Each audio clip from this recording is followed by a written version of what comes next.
What it do, y'all? I'm back. I'm back. Man, with another reaction video, man, this is Drake again, bro. I had to do it again because Drake, bro, you is out of there, bro. You might as well retire for rapping, my boy. It's over with for you. Yeah, Kendrick Lamar got on your ass. Yeah.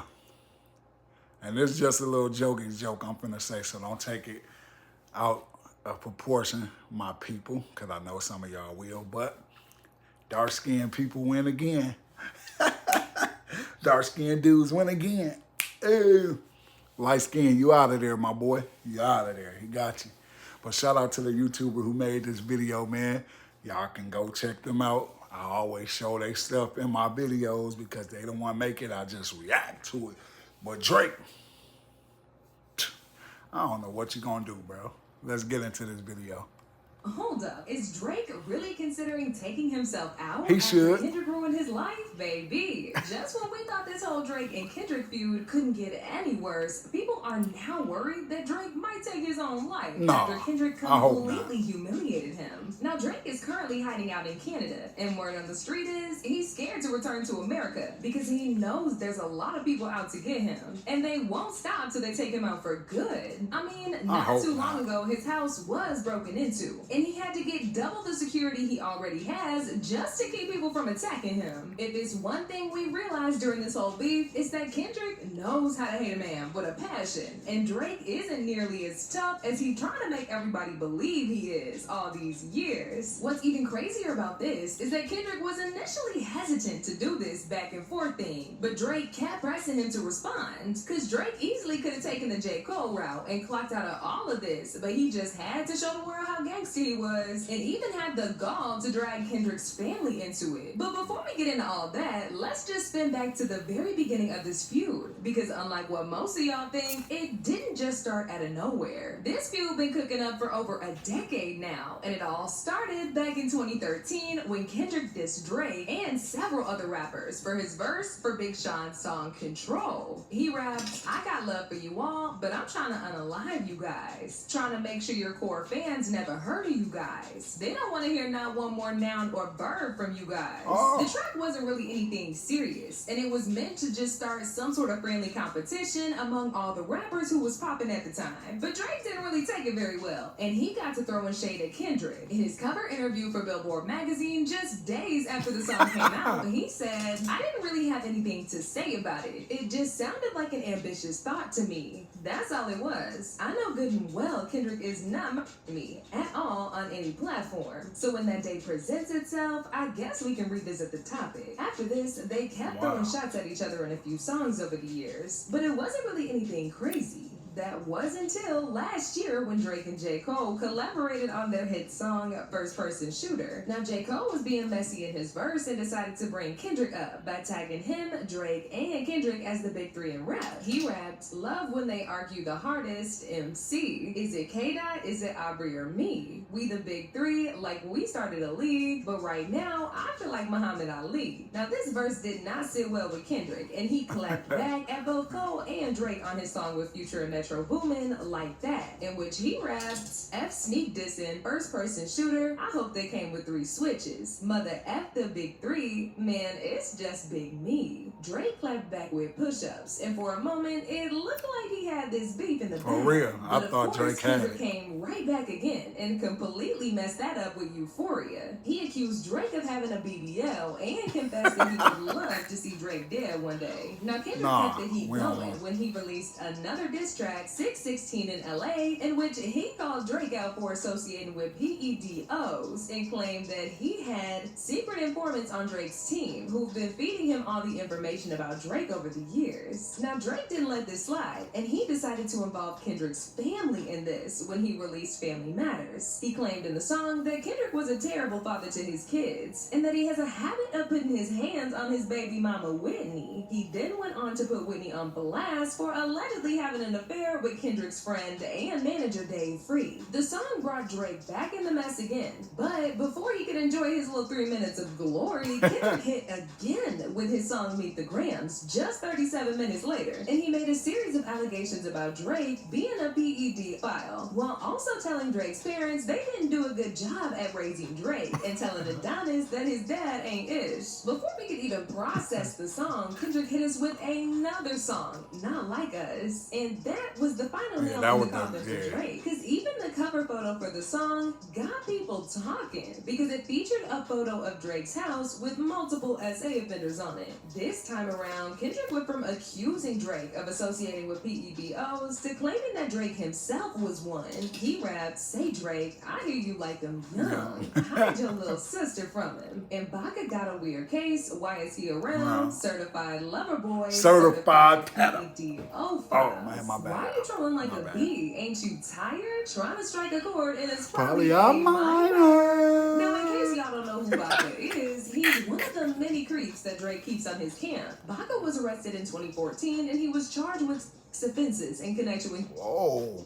And as soon as he got out, Drake signed that man to OVO. Big yikes. Kendrick's allegations about Drake being into underage girls actually made a lot of people start digging around for information to confirm if Drake really had pedophile tendencies. And baby, there was plenty receipts. The first was a video from 2010 of Drake inappropriately touching a 17-year-old girl on stage, even after she made it clear she was only 17. There were also several photos of him messing with 16-year-old Kylie Jenner after he was called to perform at her birthday party. In 2019, he was also caught messing with little girls again when it was reported that he was actively hooking up with then 18-year-old model Bella Harris. Apparently, Bella and Drake met during his Summer 16 tour. At the time, Bella was just 16 and Drake was 29 pushing 30. And do y'all remember the time he left this very creepy comment saying, "I've been waiting," under Billy's pre-18th birthday post the day before she turned 18? And let's not forget Millie Bobby Brown, who Drake was talking to very inappropriately when she was just 14 and he was 32. They first linked up when Drake flew her out to his show in Australia. Ever since then, he had forced her into a friendship with him and flooded her DMs with messages about how much he misses her and how much he can't wait for them to see each other again. What about your relationship with Drake? Tell me about your friendship. How did this all come about? I love him. I met him in Australia, and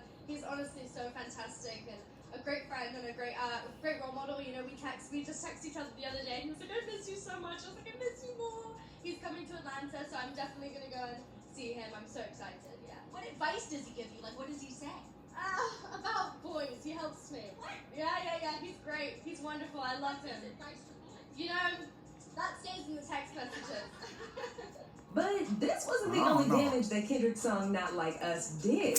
Just a few days after it dropped, the Nation attack was made on Drake's life, not once, but twice. The first time was when his house got shot at and one of them hit his bodyguard. Luckily, Drake wasn't home at the time of the attack, so he was safe. Just 24 hours after this, though, a strange man caught by Drake's securities team was trying to break into his crib. He kept insisting that he needed to see Drake, but security wasn't having it. They called the cops immediately, and he was arrested then. Now, Drake didn't address this directly, but he sparked concerns about his mental well-being when he posted a cryptic video to his IG stories that had been and speculating if he was at his breaking point and possibly considering the idea of taking himself out. We die.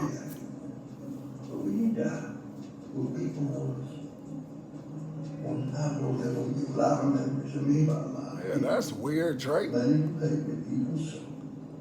A person used to live with better.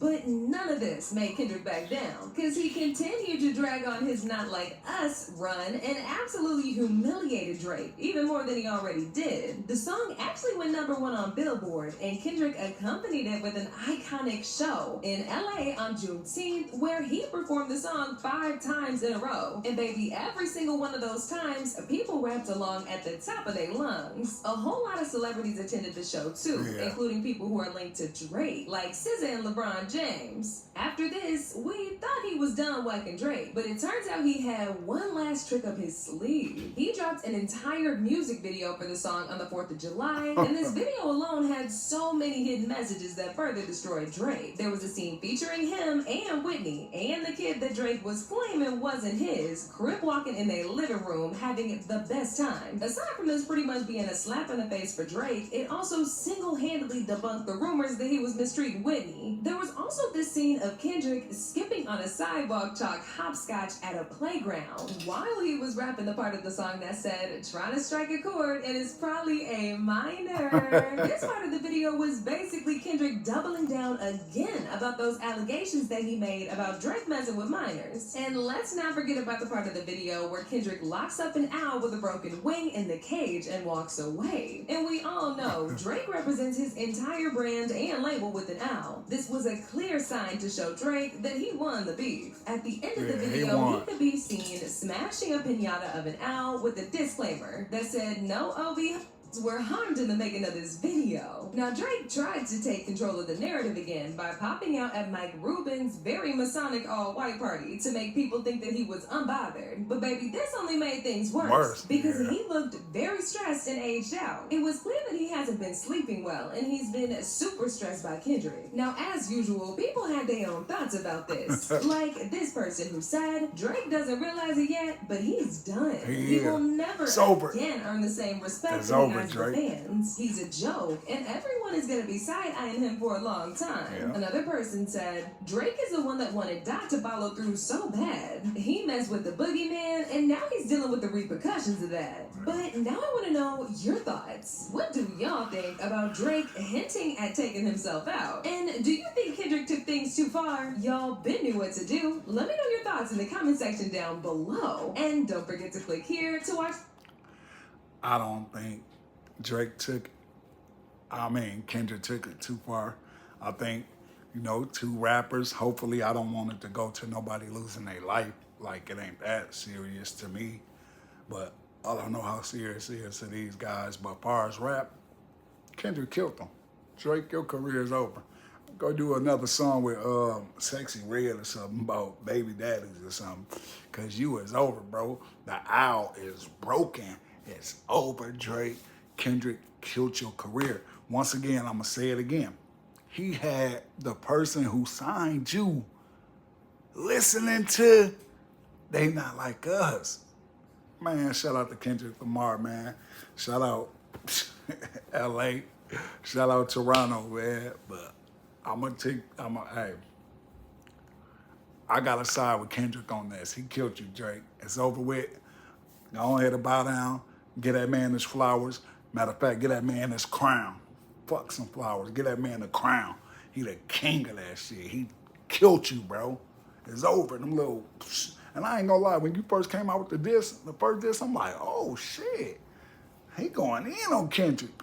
Then Kendrick came out. I'm like, okay, it was kind of spicy. It was all right. Then you came out again. Then Kendrick came out. Then Kendrick came out. Kendrick killed you, my boy. It's over. It's over, Drake. Stay in Canada, man. Stay hidden in Canada, man. God damn, man. He killed you in America, bro. You're not going to do the same in America. Y'all at the comment section, y'all let me know how y'all feel about this Drake and Kendrick beef. I just want it to stay on wax. I don't want it to get out of wax. I don't want it to go to nobody getting harmed or nothing. Let's just keep it on wax.